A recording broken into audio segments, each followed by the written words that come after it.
Hello, friends! This is Mr. Mullet Gaming presenting a review show focused on the RPG video game genre. The final release in the unofficial quintet trilogy, Terranigma, offers a complex and profound story which is captivating. With no North American release, the game has gained a cult following and revered by many as the best video game quintet developed. Let's try to avoid opening Pandora's box and check it out.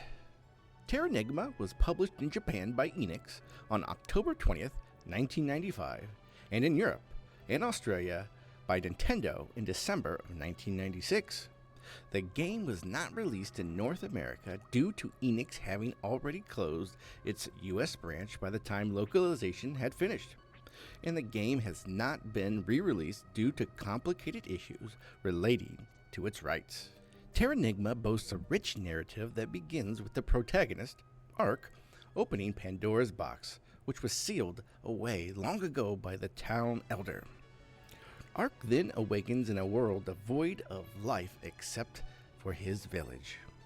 As Ark ventures forth to save the world, players witness a compelling tale that explores themes of life, death, and resurrection. The storyline progresses through interactions with various characters and civilizations, each contributing to the overarching mystery of the game's universe. The deep and emotional impact of the narrative sets Terranigma apart, making it a memorable experience for players invested in a well-crafted story. At its core, Terranigma is an action RPG that combines real-time combat with exploration and puzzle-solving elements. Players control Ark through various environments, battling enemies and uncovering secrets. The combat mechanics are straightforward yet satisfying, with Ark gaining new abilities and equipment as the game progresses. The progression system allows for customization of Ark's abilities, enhancing replayability as players can experiment with different playstyles. One of the standout features of Terranigma is the world-building mechanic, where players revive the world by resurrecting continents and civilizations. This unique gameplay element ties directly into the storyline, reinforcing the theme of rebuilding a world from scratch. The blend of action-packed combat and thoughtful world-building mechanics creates a balanced gameplay experience that keeps players engaged throughout. Visually, Terranigma is a beautiful game, crafted at the end of the SNES's life cycle. It features detailed pixel art and vibrant elements that bring the game world to life. Each location is meticulously designed, from lush forest to ancient ruins, contributing to the immersive experience.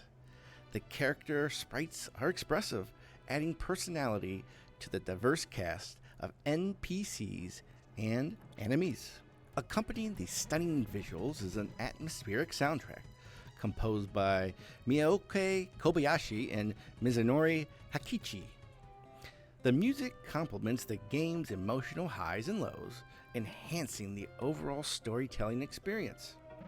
Memorable melodies and ambient tracks further immerse players in the world of Terranigma, making the soundtrack a standout feature. The game is not without its flaws.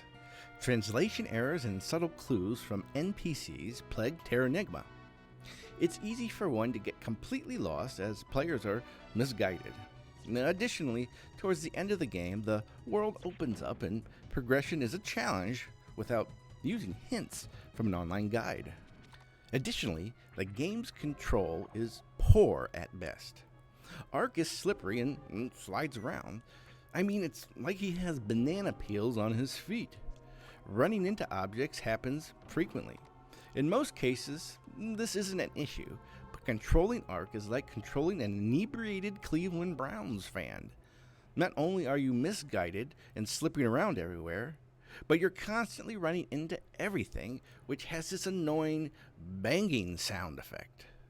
Perhaps it was my mindset at the time, or me being burnt out playing all these quintet RPGs, but I was somewhat disappointed with my Terranigma playthrough experience. I heard many fantastic things about this game and was excited to play, but I just didn't enjoy my time. I should have waited another year. It just wasn't the right time for me to play this game. Overall, I do recommend that you play this game. Like its predecessors, Terranigma deserves to be remade and re-released on modern console. The story, music, and pixel art are amazing, but the control, drawn-out ending, and confusing late-game objectives hampered my fun. For enjoyability, I give Terranigma a 78% and a 7 out of 10 for difficulty. If you play this game, I'd recommend using a guide. It's one of the few times that I'll say a guide will improve the enjoyment of a game, especially towards the end.